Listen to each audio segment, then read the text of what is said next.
Sa dagat, nagpakitang gilas ng mga sundalong Pilipino at Amerikanong bahagi ng Balikatan 2014. Ang pagsasanay ng mga militar isinagawa sa lugar na bukana lang halos ng West Philippine Sea. Mula sa San Antonio, Zambales, may ulat on the spot si Ian Cruz. Ian?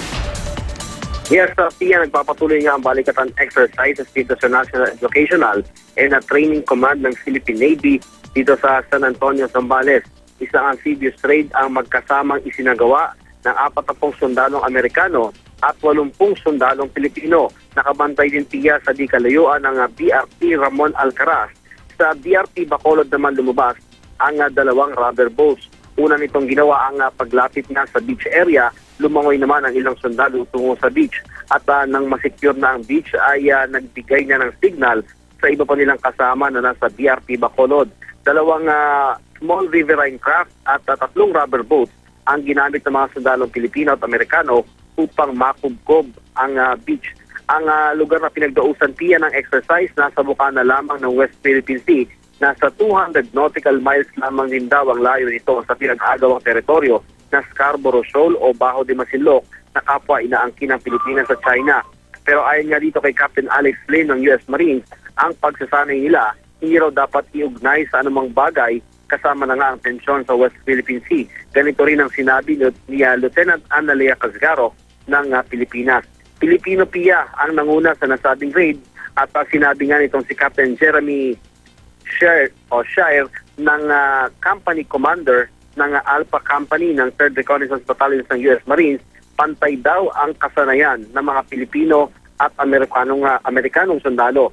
Pinakita rin ang solar-powered na maritime surveillance system ng US Marines. May kakayahan daw ito sa surface surveillance sa mga sasakyang pandagat mula na 100 nautical miles kung saan nga ito nakalagay. Pia? So Ian, itong exercise na ito matagal nang na-schedule dahil nga nitong linggo lang ay may mga mangingisda rin no, na mula sa China na nahuli rin, di ba, sa Hasa-Hasa Shoal. Although sinabi mo nga na pagtitiyak nila wala naman itong kinalaman sa anumang issue. Oo, Pia, alam mo, ilang beses na tanong itong si Captain Lim, kasama na rin yung iba pang mga sundalong Amerikano, no, na may kaugnayan nga rin ba yung paghahanda nila. Particularly, tinanong kung pinaghahandaan ba nila yung maaring maging aksyon ng China sa Pilipinas, particular na nga sa West Philippine Sea. Pero sinasabi itong si Captain Lim ng US Marine Corps na ito nga daw Balikatan ay matagal lang na schedule at ika-30 beses na ito nangyayari sa Pilipinas at sa Amerika.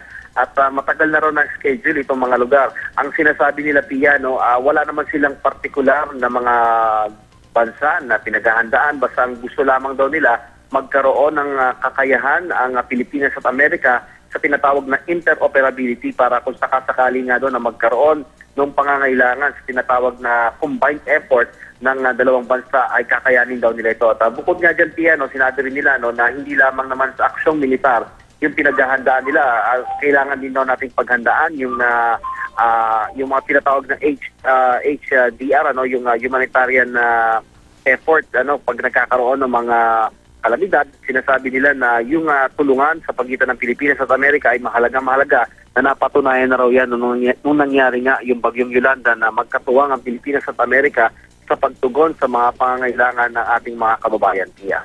At Ian, hanggang kailan tatagal itong serye na ito ng exercises? Actually, Pia, magtatapos itong Balikatan sa susunod pang linggo. No? Actually, bukas, Pia, ay magkakaroon pa ng live fire exercises doon sa Port Magsaysay sa Nueva Ecija. Meron ding static display na gagawin doon naman sa Clark Field sa Pampanga. At Pia, meron pang mga training sa mga susunod na araw. Meron sa Bicol, meron din sa Tacloban. Pia, magkakaroon doon ng yung humanitarian effort sa pagitan ng Pilipinas at Amerika. At yung isa rin sa pinaka-aabangan yung gaganapin din na live fire exercises doon naman sa Crow Valley sa Tarlac. Pia? Maraming salamat, Ian Cruz.